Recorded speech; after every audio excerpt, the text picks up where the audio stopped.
Hello friends आज का हमारा वीडियो का टॉपिक है ट्रांसफॉर्मर हमेशा एसी सप्लाई पे ही वर्क क्यों करता है, डीसी पे क्यों नहीं। आज के वीडियो में हम सीखने वाले हैं।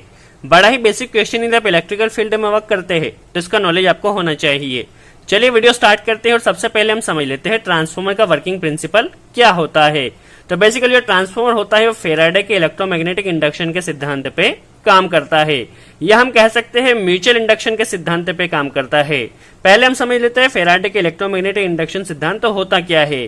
देखिए क्या होता है, rate of change of flux is directly proportional to the induced EMF.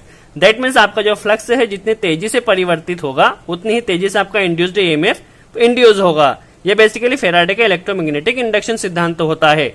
अब ये वर्क किस तरह करता है पहले हम ये समझ लेते हैं। चलिए पहले हम एसी की कंडीशन में देख लेते हैं ट्रांसफॉर्मर एसी की कंडीशन में किस तरह वर्क करता है। ये हमारी एसी सप्लाई होती है और ट्रांसफॉर्मर में क्या होता है, दो वाइंडिंग होती है। पहली वाइंडिंग प्राइमरी वाइंडिंग और ये सेकेंडरी वाइंडिंग। ये दोनों वाइंडिंग का आपस में कोई भी कॉन्टेक्ट नहीं होता, दोनों एक दूसरे से सेपरेट होती है। इनमें जो करंट फ्लो होता है म्यूचुअल इंडक्शन के कारण होता है। कैसे होता है चलिए समझ लेते हैं। देखिए क्या होता है, जैसे ही हम इसकी प्राइमरी वाइंडिंग के दोनों सिरों पे वोल्टेज अप्लाई करते हैं तो वोल्टेज अप्लाई करते ही क्या होता है, इसकी कॉइल में करंट फ्लो होने लग जाता है। करंट फ्लो होने से क्या होता है, यहाँ पे जो फ्लक्स है वह इंड्यूस होता है। इसकी जो कोर होती है ट्रांसफॉर्मर की कोर में फ्लक्स इंड्यूस होता है। अब जो यहाँ पे फ्लक्स होता है वो क्या होता है, एसी सप्लाई के कारण अल्टरनेटिंग नेचर होता है। दैट मींस कंटिन्यू चेंज होता रहता है। और जैसे कि हमने देखा जैसे ही उसका फ्लक्स चेंज होगा कंटिन्यू, तो उसमें क्या होगा, इंड्यूस्ड ईएमएफ प्रोड्यूस होगा, जिससे जो प्राइमरी की सप्लाई थी वह सेकेंडरी वाइंडिंग में फ्लो होने लगेगी। तो बेसिकली ये ट्रांसफॉर्मर का वर्किंग प्रिंसिपल होता है। जैसे ही वोल्टेज अप्लाई किया करंट फ्लो होगा, करंट फ्लो होने से यहाँ पे फ्लक्स जनरेट होगा, फ्लक्स अल्टरनेटिंग होने के कारण इंड्यूस्ड ईएमएफ होगा, जो कि सेकेंडरी में करंट फ्लो होने लगेगा। चलिए अब यदि हम ट्रांसफॉर्मर के सिरों पे डीसी सप्लाई को अप्लाई करते हैं तो क्या होगा। देखिए डीसी को अप्लाई किया, जैसे ही डीसी वोल्टेज यहाँ पे अप्लाई किया, यहाँ पे करंट फ्लो होने लगा प्राइमरी वाइंडिंग में।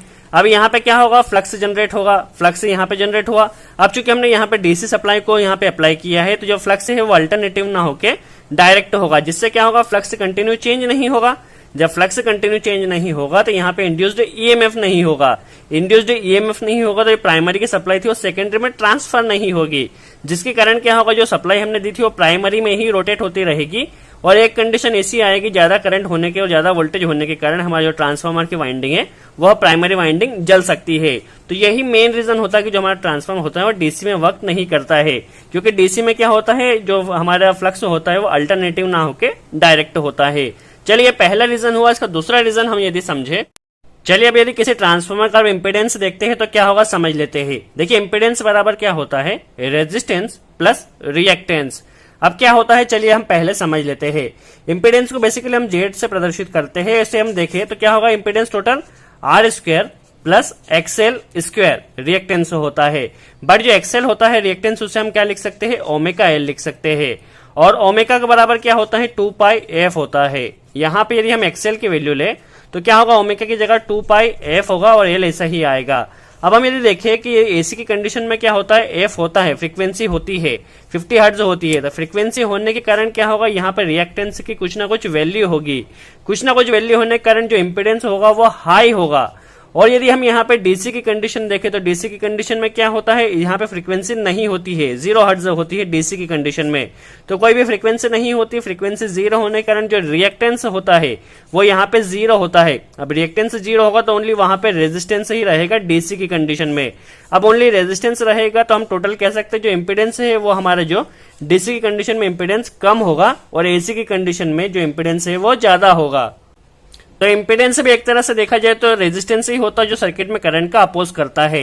अब एसी में क्या है, हमने क्या देखा, एसी में इम्पीडेंस क्या है, ज्यादा है, और डीसी में इम्पीडेंस क्या है, कम है। अब देखिए इससे क्या होगा, इम्पीडेंस को हम रेजिस्टेंस से भी बोल सकते हैं। तो क्या होगा, देखिए एसी में इम्पीडेंस ज्यादा है, रेजिस्टेंस ज्यादा है, तो करंट यहाँ पे कम फ्लो होगा, ट्रांसफॉर्मर की वाइंडिंग से करंट कम फ्लो होगा।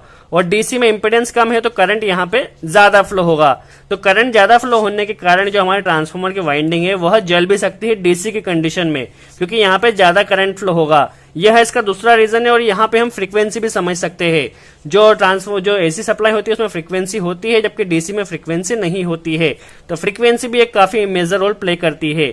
और हम कह सकते हैं कि जो ट्रांसफॉर्मर होता है वो डीसी पे वर्क इसीलिए नहीं करता है क्योंकि पहला रीजन हमने देखा था ट्रांसफार्मर में क्या होगा, डीसी की कंडीशन में इंड्यूस्ड ईएमएफ नहीं होगा क्योंकि फ्लक्स जो होगा वहां पे अल्टरनेटिव नहीं होगा। दूसरा एक केस हमने क्या देखा कि वहां पे जो रिएक्टेंस है वो जीरो होगा, जिसके कारण वहां पे जो रेजिस्टेंस है या इंपीडेंस है वह कम होगा, जिसके कारण उसकी वाइंडिंग से करंट ज्यादा फ्लो होगा डीसी की कंडीशन में, और हमारी वाइंडिंग डीसी की कंडीशन में इसीलिए जलती क्योंकि वहां पे इंपीडेंस कम होगा।